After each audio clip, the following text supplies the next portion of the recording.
All right, guys, let's welcome Matty Mullins back to the Talk Toomey podcast here, KNOTFEST.com. Matty, how are we doing today? Doing good, man. Yeah, thanks for having me again. Obviously, Chaotic being out. As soon as I hit play on that, I was just like, yep, Matty and the guys have done it again. Let's go. So Thank you. Talk a little bit about Chaotic, man. It's funny because it's the first song that we've put out for the new cycle.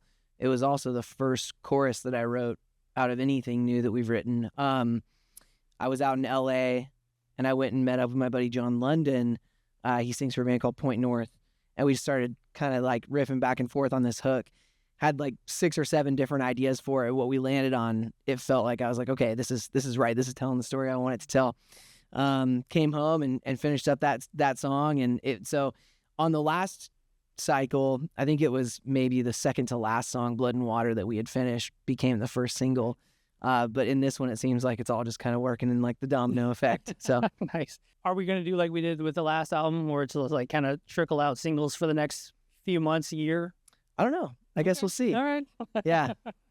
But yeah, I mean, honestly, like when the song came out, I was into it. And then all of a sudden, the breakdown comes in, and I'm like, Yeah. that's what I'm talking about. Like you got a nice little blah in there. Yeah. The guitar work and everything else, man. It's a great song. Thank you so much, man. Yeah, I'm really stoked about it. I think that it paints a pretty cool picture for the direction that we're headed, but without giving too much away, if that makes sense. So we're all really stoked about it. We actually were down in Atlanta and we shot a hologram of Kellin and I playing the song Acoustic in this giant like 4D capture facility. And that's out now on Oculus or maybe MetaQuest or whatever. But if you have one of those, you can get the Soapbox app and you can watch, like you can put me and Kellin playing an acoustic set like in your living room or in your kitchen or wherever you want to put us. Right. And it's crazy. You like walk around us and you can like look at Kellin's fingers while he's playing guitar. It's really nuts. So that's pretty cool. So have you done it? Did you do the whole experience where you watch yourself and you're like walking around yourself? It's like, Yeah. Like, is that what I look like from behind? Yeah. Is that kind of looking like that? Yeah, it's crazy, man. It's definitely like, I don't know if I'm like mentally there yet. I'm not like an Oculus guy or whatever. Right. So it's cool to watch people experience it. But like at the same time, I'm, mid-30s. I'm just like, there's a lot I don't understand, Right. but it's cool though, for sure. It's like catching yourself in a mirror at the wrong angle. You're just, Yep. What's going on over there? Yeah. So is that the same video studio that you were talking about, where you went down and did the videos where you guys just do it in one take? And Yeah, so we've only done one video that way. Down in Atlanta, it was for Misery, but instead of shooting a handful of green screen shots or whatever, we shot one that captures every angle of your body. So that's crazy that we talked about it in the last interview. I forgot about that. But yeah, we decided to do a whole acoustic thing. So and if you're watching this, sorry, my dogs are going to be coming in and out of frame, but they're awesome. The dogs are more than welcome. With the new album and with obviously we're here at your home studio. Do you do a lot of the vocal stuff here for Memphis May Fire, or do you actually do that elsewhere? Yeah, everything vocal related for Memphis and for Anberlin now is all done here in my vocal studio.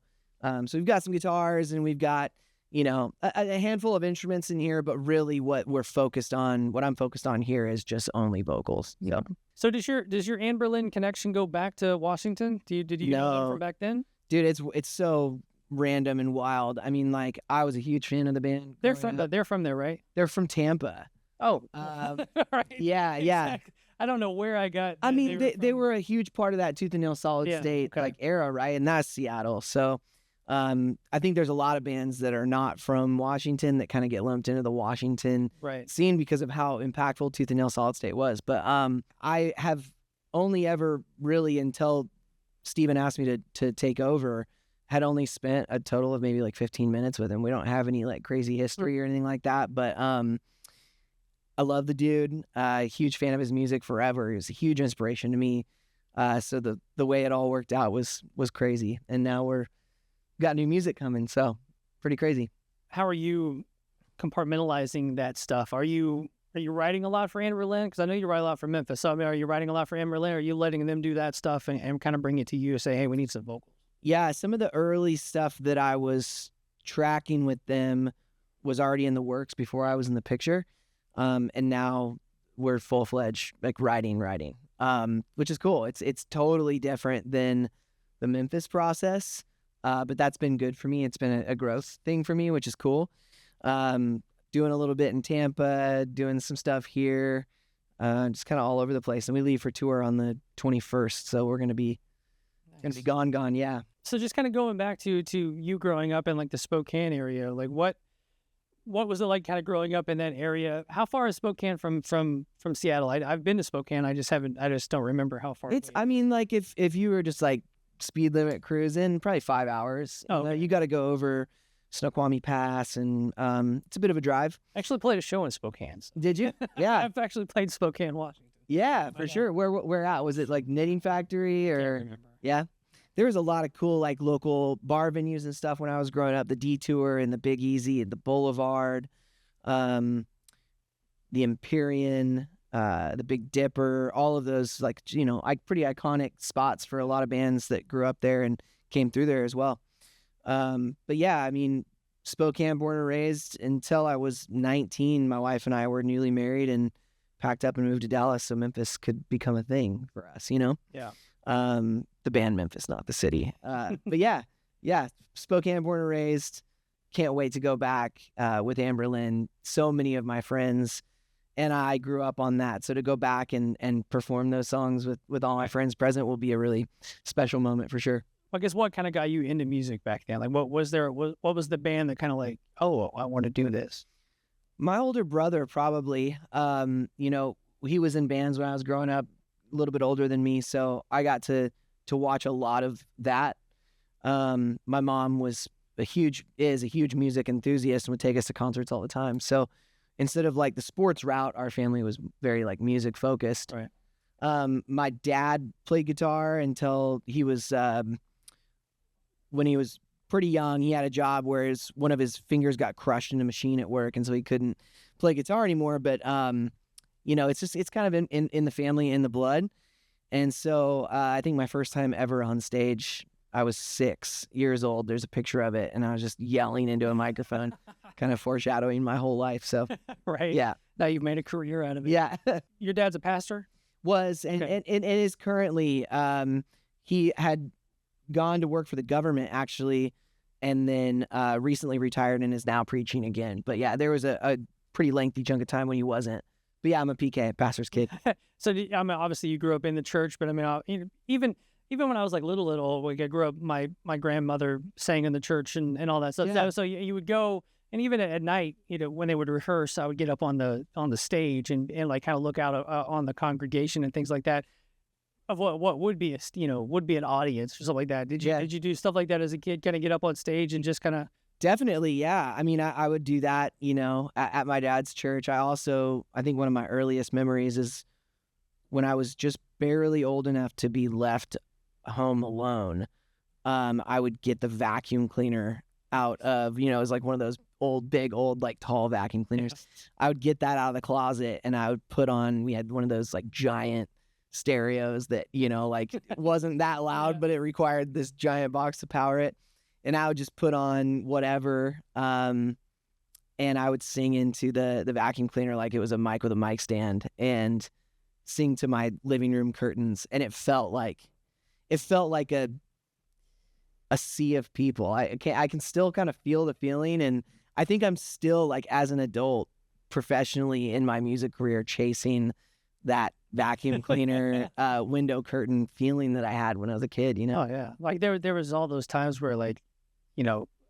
I would pick up the bass, and I was terrible at the bass when I started, obviously. But you'd put the foot up on the couch. Oh and, yeah, you're just like you're putting on you're envisioning the concert experience, man. So it's cool because it's 100% imagination, and there's none of the business aspect to it. As a child, you're so free to just believe that it is whatever you want it to be, and so to have that kind of to have grown up watching music. Professional music and having my own idea of what it was. Those are some of my favorite memories, man. I have a really close friend named Will Haworth that had a band room kind of built onto his house. His dad was a musician and we used to jam there.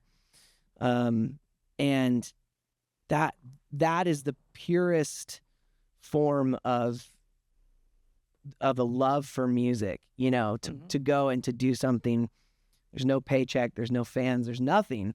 You just go and you do it because you love it or because it's inspired you. And so if anybody out there is in the beginning stages of your music career or even just your love for music, don't take for granted the moments of just doing it for you and for nobody else. Yeah. So special. Yeah, I mean, there's nothing better than just getting in a room with a couple of dudes and like everything is just locked in. Yeah. Everything feels good. And So cool. You know, and like you said, you know, there's no dollars behind it. There's no nothing behind it. You're paying for the room. You know what I'm saying? Like, but it's this that feeling of everybody just hitting on all cylinders. Yeah, the coolest, like, most exciting thing is your drummer gets this, like, giant crash and things. You're like, oh, it's so loud. No earplugs. Ears are just ringing for days, you know? This is awesome. Those are great memories, man. When did you start wanting to get into a band, and how did you go about that? Did you start, you said you had an older brother that was kind of doing some stuff, but were you going to local shows and like trying to like figure out how to get into a band? I was going to local shows from a really young age. By the time I was 16, my teachers were sending me on tour with homework. So I had gotten the opportunity to play with guys that were quite a bit older than me in my local scene, you know, guys that were in bands that I was looking up to. And as their bands started to dissolve, you know, we were starting new projects and stuff. And so, I mean, some of the guys were in their 20s, had a van and a trailer, and I was 16 and we were writing songs and traveling all over the Pacific Northwest. And I actually proposed, when I was 16, I actually proposed to my wife on stage in Portland, Oregon, at a place called Rock and Roll Pizza when my band was playing there. So, and if you hear the squealing behind us right now, I apologize for that as well. I've got a guy doing some work downstairs on the garage. When does Nights in Fire come into play? Oh man, that sucks that you know that. Nights in Fire was actually the very last local project that I was doing before I joined Memphis. There was a local band that had gotten pretty big where I'm from. They're called 5 Foot Thick, and their guitar player, George Silva, was in another band after that called Takeover. I was a big fan of them. And then when my previous local band had started to dissolve, he wanted to join forces with me, and so we started this band, Nights in Fire. Not like nights, but like nighttime. We wrote... The name doesn't make any sense. Yeah, it doesn't. Neither does Memphis May Fire, right? So we had, I was working in a postage meter shipping facility, like shipping parts for postage meters. There was a huge warehouse that was empty, and my boss let us practice there. And so every night we would link up at this storage unit, and we wrote, you know, the first record that I ever screamed on. And yeah, it was called Dark and Desperate Times. Nice. Did the record with my buddy Joe Varela, who's a local producer in town who's a legend. I love him. And then shortly after that record came out, the MySpace audition process for Memphis to find a new singer had begun. I had some friends tell me about it, and I went back in with Joe Varela and I recorded my audition, and that's how it all kind of started. I will say that in my Nights in Fire research, like there is some clamoring for that album because like nobody can find it. I don't know. Did you guys press a few out? You know, press only a few copies. I mean, I think we did 1,000 copies, 1,000 hard copies. Yeah. 500 of which I'm sure are still in my mom's garage. Well, you can put those up on eBay right now and make a few bucks out of them. Because I honestly, like there are like subreddits all about like. Oh, jeez, yeah. I guess I did watch one song at maybe a like outdoor festival. Probably TomFest. Yeah, it was. Hey, there's a lot more damning early bands out there than that. Yeah, it could have been worse. I was like, this isn't as bad as you're making it out to be. I enjoyed it, but cool. But yeah, so I'll start eBaying some hard copies. Autographed Matty Mullins Nights in Fire album. Oh man, with the MySpace Memphis May Fire audition cycle. How did you know of Memphis May Fire beforehand? Because obviously the first album hadn't come out yet, so I don't understand like what the buzz was around them at the time. They had put out an EP, okay, and they had signed to Trustkill already, and so everything was brand new. Singer got his girlfriend pregnant. And like right at the jump where the band was really starting to do something, it all started to kind of fall apart, right? And so they had done these MySpace where they uploaded a song on MySpace, and they were just basically like, you know, anybody can try out, just write your own vocals to this instrumental. I was not familiar with the band. My buddy Scoop and Blaze, funny names. Ryan and Matt are their real names, but they were kind of traveling the country already. They were a little bit older than me, doing some touring and stuff, and they had heard about the band and the opportunity, and they had taken me out for lunch and essentially sat me down and said, you know, like, Spokane is not known for people making it out of there, you know, and so you should pursue opportunities outside of Washington State. And so I did. You know, I sent in the audition, and for whatever reason, there was a ton of them.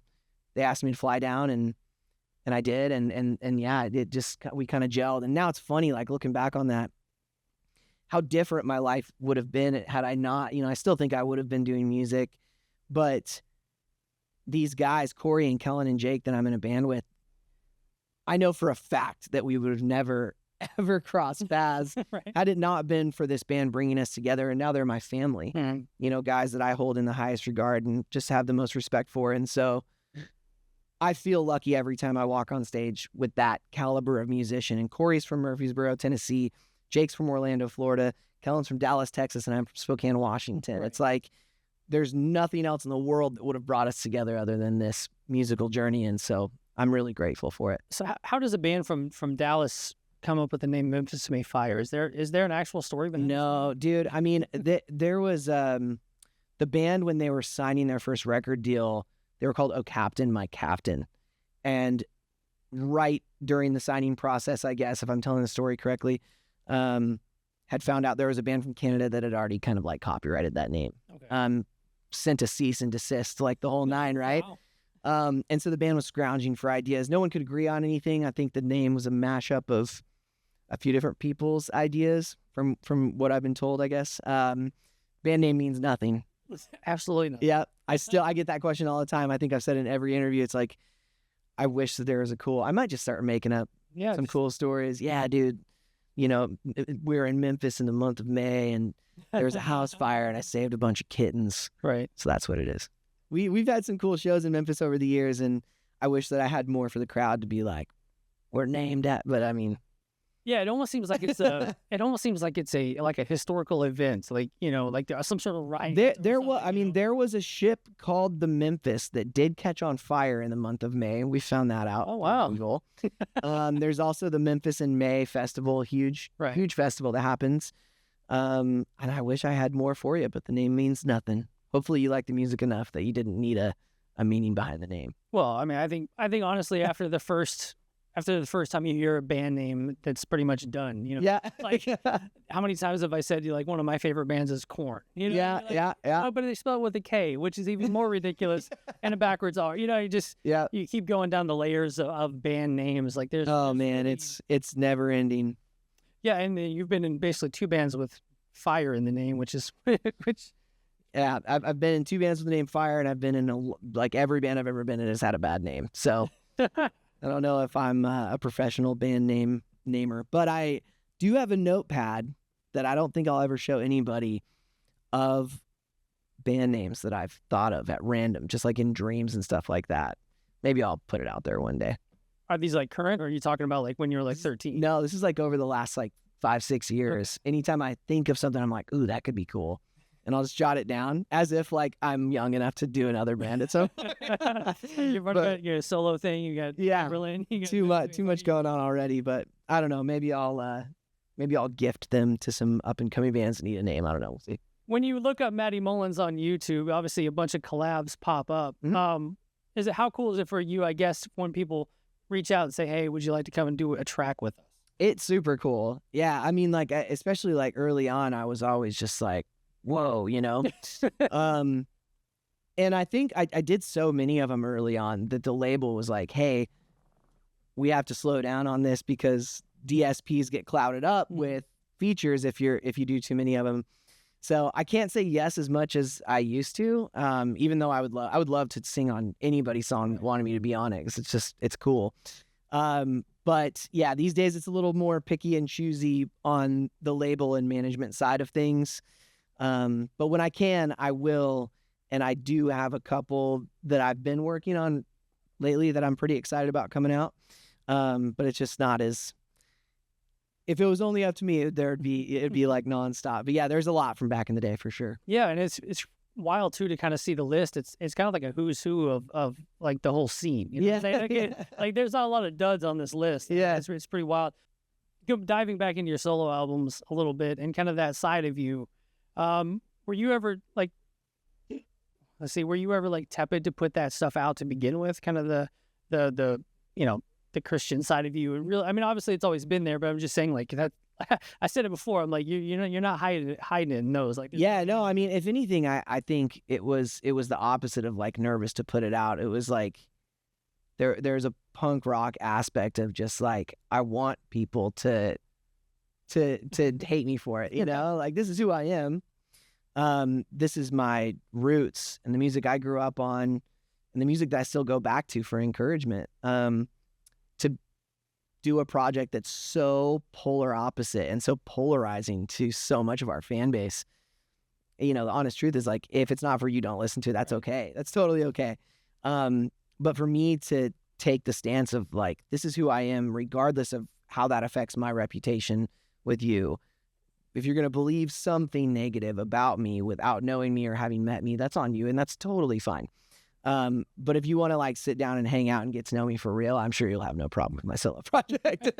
But yeah, I love doing that stuff, man. I wish I had more time to do more of it, but you know, the band is a freight train right now, and obviously doing the Anberlin thing as well. But I'm always happy to jump into that side of things and explore that, you know, the creative aspects of that I don't get to do with Memphis. So it's cool. Do you do like shows on that side of it? No, and I probably never will. I say that now, who knows? I probably never will. Just I'm in love with the energy of a Memphis live show, right? Like that thing, that connection, the release, just there's nothing like it in the world. And you wouldn't get that from my solo stuff, you know?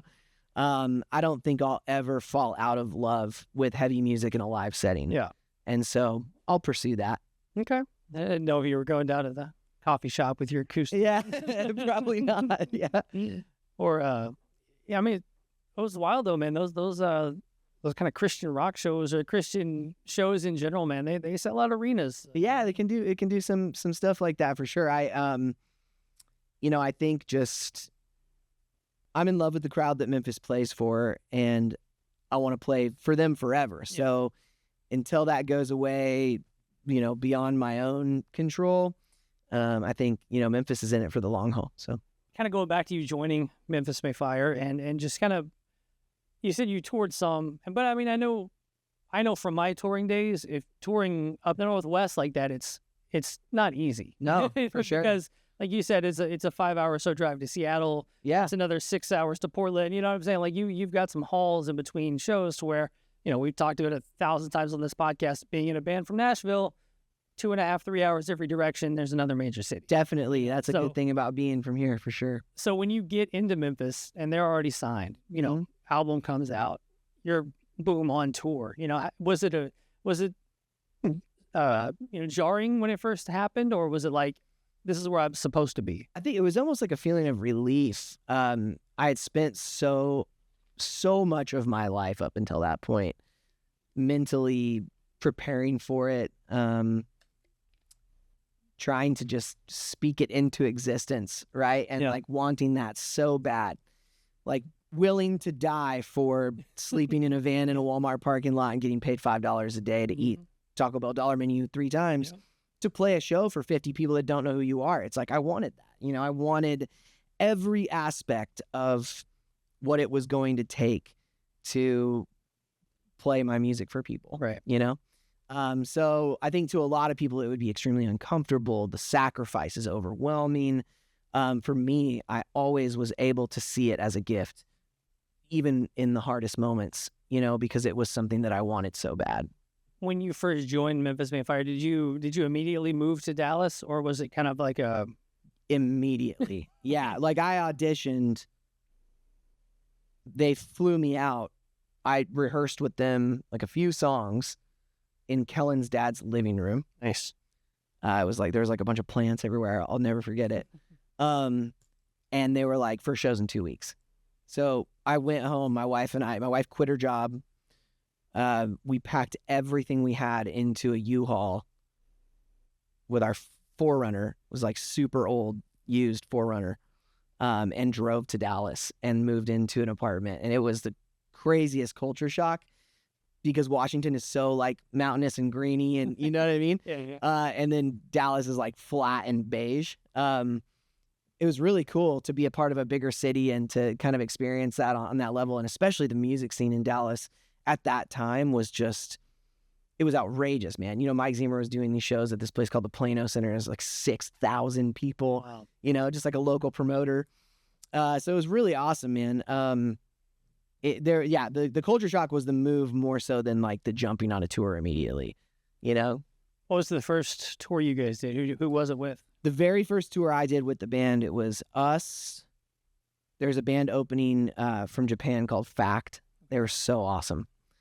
And then Greeley Estates, and I Wrestled a Bear Once. Nice. So that was the lineup, and it was so much fun, dude. I still think about, like, we had nothing, but we'd be like, you know, 10 of us in one hotel room just so that everybody could shower, and playing CeeLo, like this dice game, and not a care in the world, dude. Just like enjoying every moment. It was such a special time. Trying to do the math. I mean, you're roughly like what, 19, 20? I was 19. Yeah. Yeah. It's good math on my part. Yeah. Like, right, he's this old now. This is 2000. Yeah. Yeah. It was crazy, man. I was so young and just thrilled to be sharing a Motel 6 hotel room with 10 people. Oh, you know what I mean? Like that's thrilled, you know? And so it's cool to look back on that for sure. I actually just saw Ryan from Greeley Estates the other day. He came out to our show in Phoenix. Mhm. Just a stud, Yeah. dude. Such a good dude. Yeah, that 2009 era of the metalcore, what we're calling this scene, is just like such a like I've said innocent time before. I don't know how innocent it was, but I'm just saying like it was just such a cultural shift in music at the time. Huge. You know, it's like that 2009 to 2011, just all those bands and the majority of the bigger bands today come from that scene. 100%. You know, Yeah, the bands that stood out or that survived. Yeah. You know, it's really crazy to think about being a part of that movement, not as a band, but as a human, just like experiencing that moment in time for music was so crazy. I mean, like, I remember playing shows in Spokane for like a couple hundred people and then moving to Dallas during this huge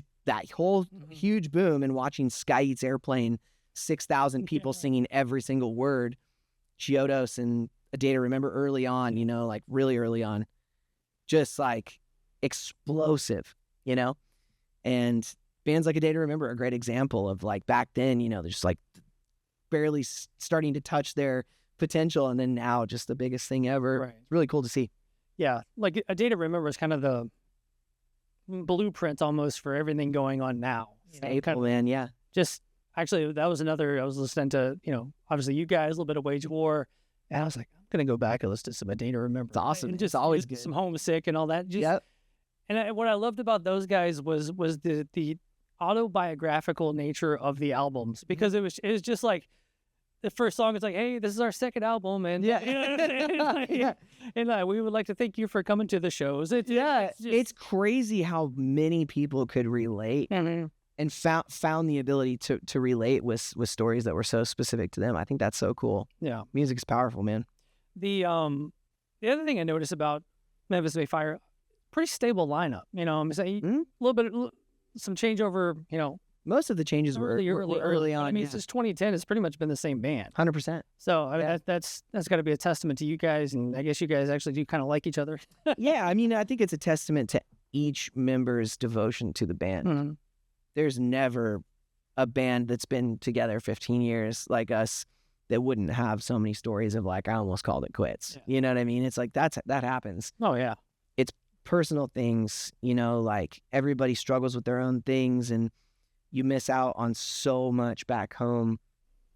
You feel disconnected from the world altogether because you're on tour and you're living in this little moving vehicle with, 12 people that just goes city to city. It's almost like you are in some alternate like reality, and it can really take a toll on you.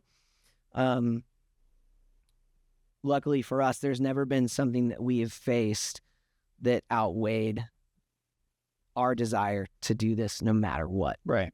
And that is a shared vision between the four of us. And so I at this point, dude, I don't know what could stop us. Back to the MySpace auditions. Have you heard the other auditions? Were there any that you're like, why didn't you guys pick this guy? You know what I'm saying? Like, I heard a handful of them for sure. Some of like, singers from other like really notable bands today that weren't in bands like Right. I was, and we're going for the same thing, which is always funny to go back and listen to, but not like I didn't go through 180 of them. Well, yeah. You know what I mean? But I heard a handful of them, and some good ones for sure. Definitely some really good ones. Yeah, definitely some bad ones. They also pull up the bad one, like, you check this one out. You're like, yeah, sure. It's comes with the gig, like there's always going to be bad ones, but I think it's cool. Even the ones that were like horrendous, it's like that took guts for somebody, and there's probably a big learning experience for them too.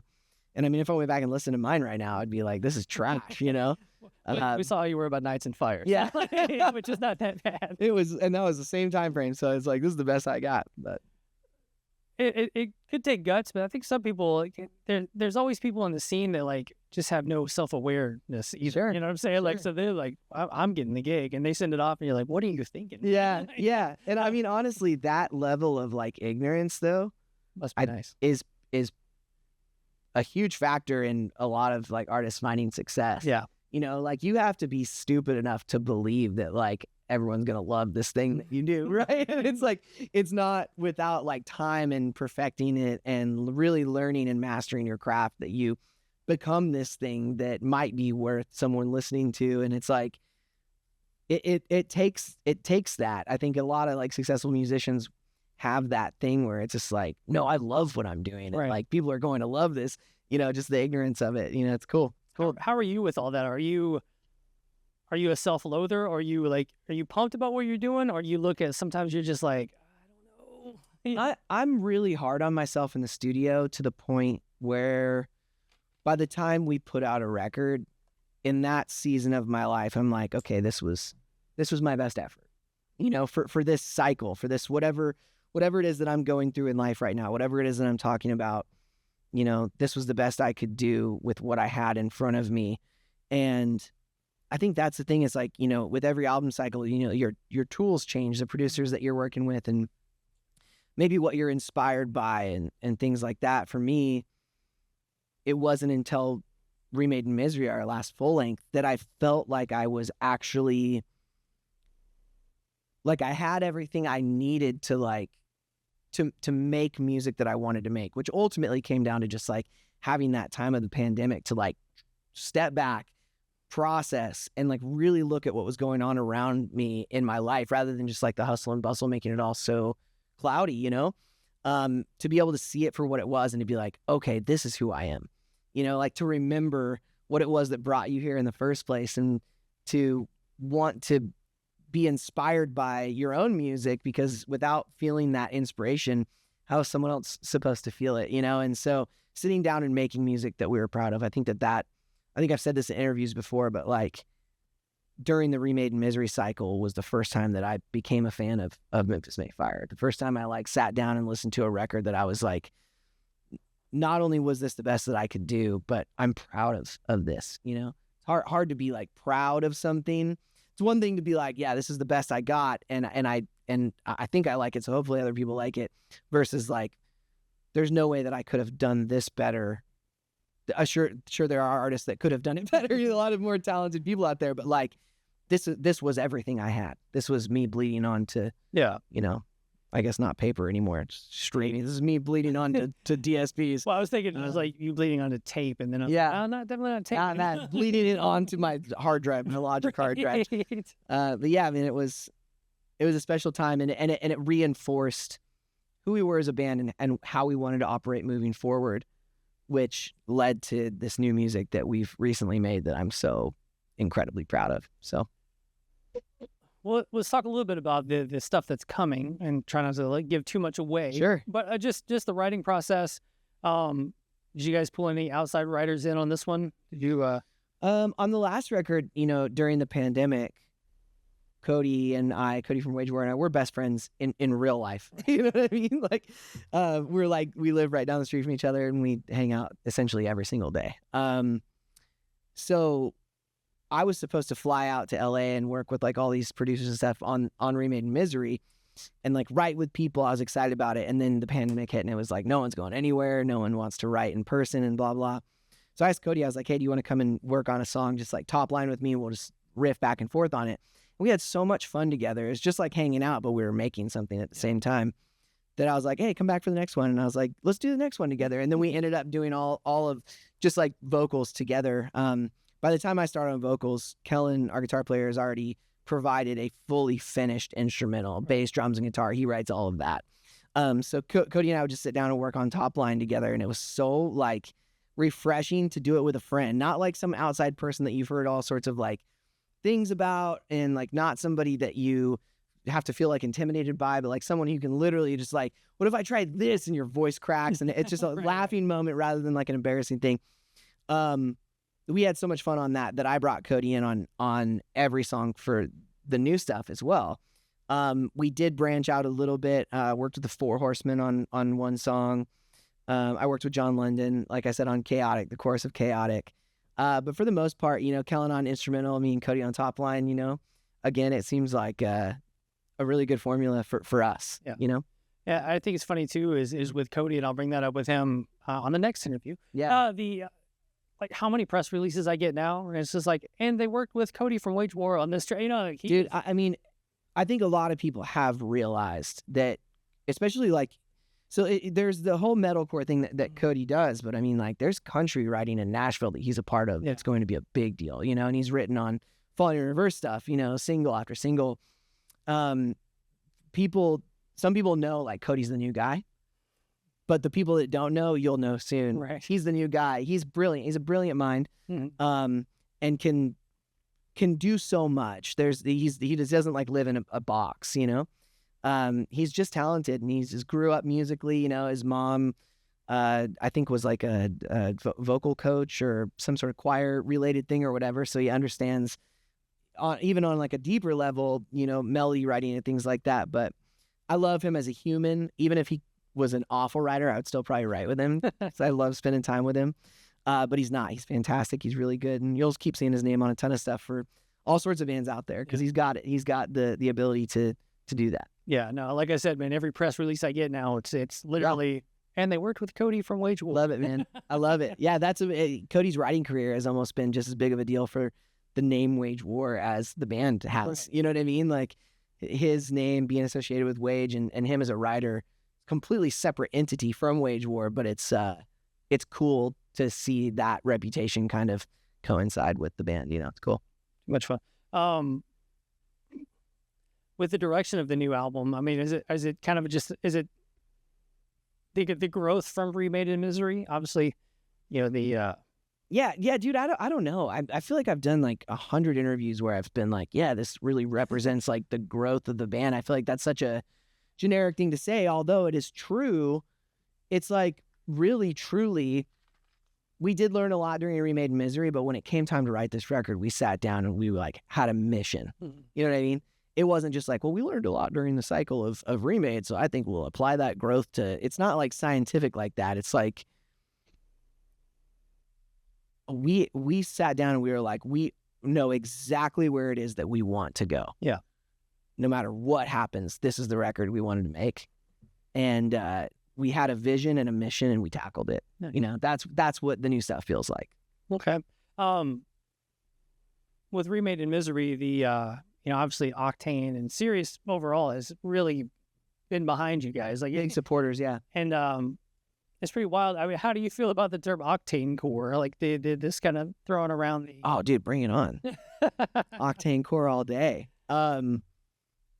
I think just like any other term that any kid with a keyboard that doesn't write or perform or anything comes up with, I'm like, cool. You know what I mean? Like, I don't care, dude. I stopped caring a long time ago about like literally any comment that I read, and I'm almost to the point in my career now where I just want to start clapping back for fun. You know what I mean? Like, you're gonna pull a Ronnie Radke and just start. Yeah. I honestly, dude, I just like myself and my bandmates as well, dude. We just will laugh at it.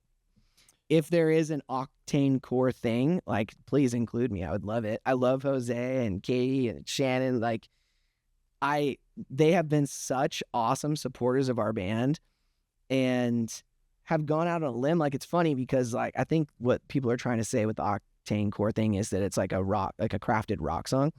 But it's like Octane gave more love to Blood and Water, which is like the heaviest song that we had put out in a long time up till that point, than any other platform at all. Right. You know, like Blood and Water had a huge life on Octane. And I would not in the slightest bit consider that an Octane song. So I think a lot of people have opinions about things they know nothing about. And once you come to terms with that, you're just like, whatever, I'm going to do my thing. I first heard the term and I was like, wait, I wonder what that is. Then I was like, oh yeah, well, I like Octane Core. Yeah. You know what I'm saying? Sounds cool, man. I'm in, yeah. Some of my favorite bands. You're listing some of my favorite things. Yeah. You know, and what's funny is that maybe when I was younger, I might not like it as much because, I mean, it is well crafted, well produced. You know what I'm saying? Like, Sure. back, when I was a kid, I'd be like, it's overproduced, man. You know, like stuff like that. But People love that now I'm term for like, sure. Just give it all to me. You know what? Yeah, dude. And I mean, there's a million bands out there doing a million different things. Plenty of less produced, I guess, bands out there for you if that's what you're looking for. Nice. Yeah. Well, I mean, as we kind of wrap up here, one last old question, I guess. What was the first like giant tour? Maybe like first tour you got that you were like, holy shit, we are going on tour with Soundwave, Metallica, and Linkin Park. Oh, well, Yeah. that was like, and obviously it's a festival thing. So it's not like it's like Memphis May Fire, Linkin Park, Metallica. It was us with a bunch of other bands. We were on a flight with Slayer and Dragon Force, like a chartered flight. Nice. It was like a full 747, but everyone's like just throwing liquor bottles across the plane and everything. Yeah. Like it was like real, like, whoa, I'm actually living in this moment. Like you feel outside of your body and you're like, I have to bring myself back to earth because I can't believe this is happening. And the last day of Soundwave in Sydney, they put us on stage 1A, which was Metallica's stage. We were not at all scheduled to be on that stage. And we had, so they had moved us there and they were like, yeah, it's going to be you guys and Anthrax. And then, like Metallica's on that stage. So we like migrated our stuff over to that stage and we put up our backdrop, dude, which for the stage that we were on was like plenty big enough, but we put up our backdrop and it looked like a napkin. Just like, like from any point in the crowd, you look up there and you're like, does that say Memphis Mayflower? Right. So that was a crazy, crazy one. We did a co-headliner with Atreyu, which was, I love and respect them as a band and as people so much, and grew up, like my first job when I was 16 was at Hot Topic. And the first thing I bought with my employee discount was an Atreyu hoodie. And so to have lived in that body and then to live in the body of somebody that's doing a co-headline tour with them, like it's not like affirming in like an egotistical way. It's humbling in a, like, it made me want to tell anybody like, hey, you can do this too, because I'm just a redhead from Spokane. You know what I mean? I'm just Is that the solo album title? I'm just a kid, and like at heart, I just like love music. And if you want something bad enough, you can have anything, that's what it made me feel like, just shouting from the mountaintops. Anybody can do it. If you want to do it, you can do it. Linkin Park is a band that comes up a lot as kind of a gateway band and a gateway. Even some of the heaviest bands out there, Linkin Park was 100%. kind of their gateway. So did you have any dealings with Linkin Park at the time? Like hang out? They were pretty. This was obviously before Chester's passing. They were like heavily guarded. They had their own artist area, so there was like the artist compound, and then Metallica was, I think, pretty much off-site. But Linkin Park had their own compound with their own private chef, private jets. Like they were like almost untouchable. And I'm sure maybe if there was other bands that were on the same stage as them, maybe they had some sort of interaction. Yeah. They're all awesome dudes. I'm certain of it, right? But we did not have any interaction with them. And did you ever hear anything from the Linkin Park cover you did? Anything out of them? From them, no. Okay. It was really well received, which was cool. So if there is a chance that anybody from the band heard it, that would be awesome. But we were just honored to, we were asked to do that by Rock Sound, and we were like, I don't want to change too much of it. You know what I mean? Like it's already so iconic, and so it was just an honor to be able to do that song, and for me to like try to rap the parts and sing the parts and everything. It was cool, like learning process. Did Metallica do anything for the band? I know they're known to, maybe do a first day, last day cookout kind of thing, or any kind of dinner, or anything like that. Yeah, dude. I mean, I saw James like on a handful of different moments, just like literally walking through the festival. Just like a really nice dad. It was like kind of the vibe. So cool. And they had a handful of things, some stuff that we weren't able to attend because of like early flights and hotels. Goose. Honey. Love it. Goose. Mr. Goose. Metallica had definitely done a lot for other artists and everything at Soundwave, but we were only able to do certain things because of crazy schedules and all that. All good, man. Got a tour coming up with Asking Alexandria, correct? Yeah, so we just finished leg 1 of the All My Friends tour, full U.S., and now we're going to do another full U.S. of different markets. Leg 2 in the fall. So between now and then, I'll be out on tour for 12 weeks with Anberlin, doing the 20 Years of Tears tour, and then immediately going out with Memphis again for that. It was a really awesome first leg of the tour, so I can only imagine that the second leg will be super sick as well. Yeah, I was watching some.